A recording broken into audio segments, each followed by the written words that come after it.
But there's always a jerkbait rod in the boat for me. Always. This is the jerkbait rod we throw these days, 6 foot, 8 inch, medium power, extra fast action, Abu Garcia Veracity rod. It's a very, very durable blank, the resin is made to strengthen the blank. So it takes the abuse, the shock of jerkbaiting very well. I've got the Abu Garcia Rockets, one of my favorite spinning rods. I keep telling you guys this, but as time goes on, I gravitate more and more to faster reels. The faster they get, the more I like them for almost all scenarios. Not all, but almost all scenarios. This is a classic example. This combo right here is my 2020 jerkbait combo. Actually threw it all last year as well. Very, very solid combination all the way around for throwing a jerkbait. It's got 15-pound X9 braid on here, Berkley X9 braid. That stuff came out 2 years ago. I was on the test team for it. Bomb-proof, holds knots well, casts great, just a great line all the way around, general purpose braided line.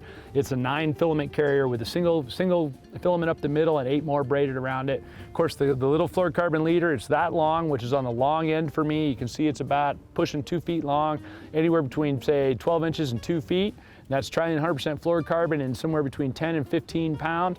And then here's the little Cutter 90 jerkbait. This setup is in the boat all the time because, as I just told you a minute ago, that jerkbait on a dam face or jerkbait around flats somewhere is one of my most productive techniques. This is always in the boat and always ready to go.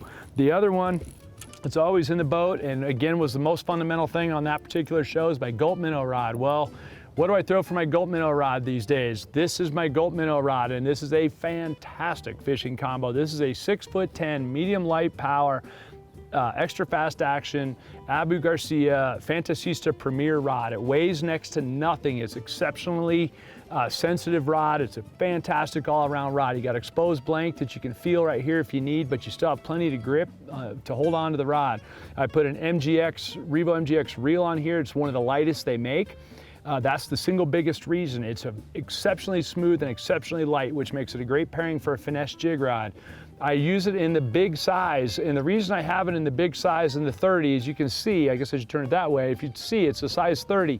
The large diameter spool is better for fluorocarbon. If you want braided line, the smaller spool is fine, but the larger spool is better for fluorocarbon, so I've got a size 30, and it's got 6-pound trillium 100% fluorocarbon XL on there. My jig heads are always the Berkley half head jig right there. That's an 1/8 ounce half head. For the Gulp minnow, the reason I like that is the collar. It's all about this collar right here. It does not tear the Gulp minnow up when you thread it on there, which means you're going to get a bunch more fish out of any given Gulp minnow. It holds the bait excellent, but it won't tear it up when the fish chew on it so much because of the fact it doesn't have a barb on it. So it's a great, just all-around combo for fishing a Gulp minnow. Just like the jerkbait rod, this rod is always in the boat, and it's always amongst one of the first that I will grab in any scenario for any species of fish, particularly in fresh water. So these two are my most bread and butter rods when it comes to the Gulp minnow and the jerkbait. This is it. Of course, the jerkbaits, you know, are all Cutter 90s or Cutter 110s, and the Gulp minnows stay in here, and I'll grab some of those out, guys.